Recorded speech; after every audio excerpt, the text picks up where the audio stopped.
if we should start. These two again. Welcome to WatchMojo.com, and today we're counting down our picks for the top 10 actors who work together frequently. You're right. He's right. Ruben, you're right. Our eyes were bigger than our stomachs. For this list, we're taking a look at actors who have appeared in several movies together. There's only one problem with that. What is? It's evil. The number of films together will be a factor, but we'll also be weighing how synonymous with one another they've become, and how well-known the films in question are. I'm what counts out here, not your f***ing country clubs or your f***ing TV shows. However, we won't be considering acting duos like Abbott and Costello or Laurel and Hardy, groups like the Brat Pack, or duos who have worked together mostly on television. An issue which I am frankly surprised to hear people suddenly care about. Number 10, Chris Evans and Scarlett Johansson. You sure about this? Yeah, it's gonna be fun. We know what you're thinking. Including actors from the Marvel Cinematic Universe is a bit cheap. And why these two, when all the actors appear together in a bunch of Marvel films? Okay, that one's on me. Well, first of all, stop trolling the comments section, and let us remind you of the fact that they also starred together in a teen heist film called The Perfect Score. No. And were love interests in The Nanny Diaries. By the way, my name's... Since my job required a vow of chastity, it was essential that I avoided all intimacies, especially first names. For the purpose of this field diary, let's just call him Harvard Hottie. Even before they were Cap and Black Widow, they already had a couple of collaborations together, which might explain why these two have gelled so well together in their more recent superhero outings. Shall we play a game? It's from a movie that was really popular. I saw it. Number 9, Bradley Cooper and Jennifer Lawrence. Are you gonna walk me home or what? You mean me? Yeah, you. Are you gonna walk me home? Cooper and Lawrence first acted together as a couple of emotionally unstable people finding their way in the world in Silver Linings Playbook, a movie that won her an Academy Award and him a nomination. Because that must have been f***ing crazy, because I am so much crazier than you. Keep your voice down. So it's safe to say that when these two work together, magic happens. She is my friend with an F. A capital F. She's fine. For friend. With both also awarded Oscar nominations for their follow-up work together in American Hustle, it's pretty obvious why they've chosen to continue appearing together. Hey, don't talk about me like that. Although their film Serena passed by without much notice, they came back together in 2015 for Joy, where they teamed up again with director David O. Russell.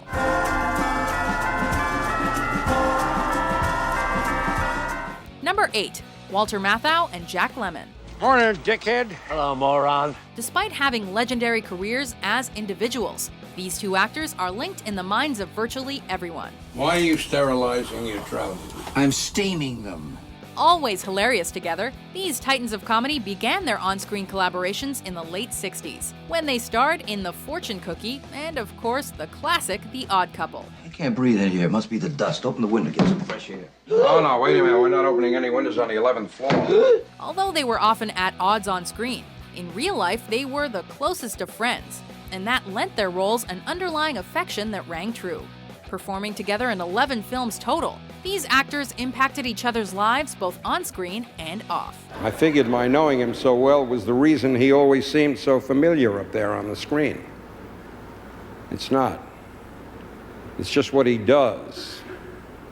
He allows us to see the tragedy and the comedy of the world through the eyes of someone we know. Number 7, James Franco and Seth Rogen. Check it out. Painting by myself. First teaming up on Judd Apatow's show Freaks and Geeks, Franco and Rogen have since become one of Hollywood's it comedy couples, appearing in movies, spoof music videos, and even TV shows together. You're supposed to be a hot Australian-like survivalist. Do you know anything about surviving out here? Hey, I'm glad it's you, brother. Okay. However, it's definitely their film work that's gotten the lion's share of the love and the laughs, with the likes of This Is the End and Pineapple Express as just two in a long line of partnerships. What is there to be jealous of? F***ers hate us because they ain't us. They hate us because we ain't us? With even more films on the docket for these two in the future, wherever Rogen and Franco go, laughs are sure to follow. Why don't we do a sequel to Pineapple Express? I would love to do a sequel to Pineapple. Do you have any ideas? Number 6, Tom Hanks and Meg Ryan. The whole purpose of places like Starbucks is for people with no decision-making ability whatsoever to make 6 decisions just to buy 1 cup of coffee. One of America's favorite leading men, teaming together with the actress that spent years as America's sweetheart, worked out even better than anyone could have thought. Having undeniable chemistry even in the flop Joe versus the Volcano. Dear God. By the time they appeared in Sleepless in Seattle, everyone wanted more, especially since they barely shared any screen time together. It's you. It's me. I saw you in the street. Are you Annie? Yes. Rekindling their romance 5 years later in You've Got Mail. I didn't realize. I didn't know. Who you were with? I didn't know who you were with. Excuse me? It's from The Godfather. Hanks and Ryan proved that theirs is an enduring relationship with which fans will continue to empathize. Now that's an on-screen power couple. I wanted it to be you so bad. Number 5, Woody Allen and Diane Keaton. Well, that's okay. My analyst once suggested doggone when I had migraines. I used to get migraines, but my analyst cured me. Now I get tremendous cold sores. Take a minute and think of a Woody Allen movie. In all likelihood, a vision of Woody Allen and Diane Keaton walking the streets of New York is probably what came to mind. You are extremely sexy, unbelievably sexy. Yes, you are. Because you know what you are? You're polymorphously perverse. After dating for about a year in the 1970s, Allen and Keaton began a professional relationship that proved central to both their careers. I'll tell you, I thought I did a great job, and so did Ted. With Keaton acting as a sort of muse for the comedian/director, she became a romantic lead in several of Allen's most well-loved projects, Annie Hall and Manhattan being key examples. I thought I was hiding it. I was trying to be real, cool, and casual. It was a no-brainer to feature these two here. Well, he was a genius, and Helen's a genius, and Dennis is a genius. You know, a lot of geniuses, you know. Number 4, Ben Stiller and Owen Wilson. Hey, why don't you do me a favor and go get yourself another perm and let the grown-ups talk? For your information, my hair is naturally curly. No, it's not. Whether they're family in the Royal Tenenbaums, really ridiculously good-looking rivals in Zoolander, or romantic adversaries in Meet the Parents, these two are cinematic gold. Sweet setup, Iceman. Nice one, nurse. Owen Wilson may also partner with Vince Vaughn a lot, but we'd prefer to see him work with his comedic partner in crime any day of the week. Hey, no problem. Happy to do it. What are partners for? With their brand of comedy at once smart and stupid, their competitive connection shows up in everything they touch. I freaking worship you, man. I'm sorry I was whack. And with Zoolander 2 released 16 years after the original, If God exists, then why did he make ugly people? it's clear that their priceless, awkward, and hilarious moments are in no way a thing of the past. Oh, snap! How do you live? Number 3, Nick Frost and Simon Pegg. Where are you boys from? England. What started as two friends starring in a British cult TV series, partly based on their slacker lifestyle, has expanded into one of the most successful cinematic friendships of all time. What did you say? I said off. I know what they said, Mike. No matter the characters, circumstances, or genre, Frost and Pegg always manage to bring a realistic friendship to the screen when appearing together. But it won't be just me, will it? We can do it together. You and me. Partners. Take away the zombies, murderers, and aliens from their most famous films, and you'll still have that lighthearted and believable camaraderie as the foundation of the entire film. With Pegg often playing the straight man, and Frost usually the more eccentric character, this is a pairing made in comedy heaven. Take car, go to Mum's, kill Phil, grab Liz, go to the Winchester, have a nice cold pint, and wait for all this to blow over. How's that for a slice of fried gold? Yeah, boy! Number 2, Johnny Depp and Helena Bonham Carter. We all deserve to die. Two actors forever connected thanks to director Tim Burton. Johnny Depp and Helena Bonham Carter were bound to work together eventually, but starring in 5 of his feature-length films in a row linked them forever in our minds. Oh, well, that's a different matter then. For a moment there, I thought you lost your marbles. With their offbeat sensibilities playing perfectly off one another, Depp and Bonham Carter were the perfect pair to bring Burton's off-kilter creations to the screen. Stop that. Although they also appeared in non-Burton films like The Lone Ranger. Well, he is no longer guided by the same imperatives as other men. Mr. Cole Gilding.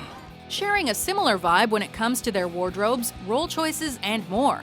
Depp and Bonham Carter go together like a Tim Burton character and eyeliner. Who the hell is this? Before we reveal our #1 pick, here are some honorable mentions. Also want to thank you for my best friend and teammate, Cal Naughton Jr., who's got my back no matter what. Shake and bake. What are you doing? I'm burying you. I'm alive, man, I'm alive. You're waking the neighbors. Shut up! Look, you're my best friend, so don't take this the wrong way. But in 20 years, if you're still living here, coming over my house to watch the Patriots game, still working construction, I'll f***ing kill you. If I had a dick, I'd go get laid. We can do the next best thing. What's that? Huh? Let's kill people. You gotta learn a new song. But, okay, well, it was nice to meet you. It was nice meeting you, too. I'm Lucy. Yes, I'm Henry Roth. Nice to meet you. Right? Miss Carroll, I'm sorry about your quarter, but you see, If Penny... you're trying to annoy me, you certainly are succeeding. For I've got beginner's luck. Now, you got about 10 seconds before those guys see you. When they do, they will kill you, you understand? You are about to have a very bad day. Tell me about it. How'd you know that guy you bumped was carrying a weapon? I don't know. Let's go someplace. We can just head out west. We could grab odd jobs along the way, build up a wonderful little nest egg, and then head for Hollywood. That's the place for you and me. So, what do you want out of life before the show's over? I think just not to make a fool out of myself. #1, Robert De Niro and Joe Pesci. I don't know whether you notice or not, but you only have your casino because I made that possible. Joe Pesci is an accomplished actor who has not only won an Academy Award, but has also shown his range in films as different as Home Alone and Goodfellas. I don't shine shoes anymore. And although we love seeing him play a hapless burglar, Pesci's best work has happened alongside Robert De Niro. And when under the direction of Martin Scorsese, these two have yet to miss the mark. We hit the deer in his paw. What do you call it? The paw. The paw. His foot. The hoof. The hoof got caught in the grill. I gotta hack it off. Pesci is often the live wire with a short temper. Now go home and get your shine box. Motherfucking mutt! De Niro usually proves to have a calmer head, but can be just as lethal. Together, they're a deadly combination. And with a new Scorsese-directed De Niro-Pesci joint in the works, we're confident the streak will survive. And then I heard maybe Joe Pesci. Yes, that's Harvey the plan. Do you agree with our list? This sucks balls, man. How come we ain't getting no rides? Which actors do you like to see teaming up on the big screen? This is your man. Smart guy. The Ray Man. For more acting top 10s published every day, be sure to subscribe to WatchMojo.com. Peace. God bless.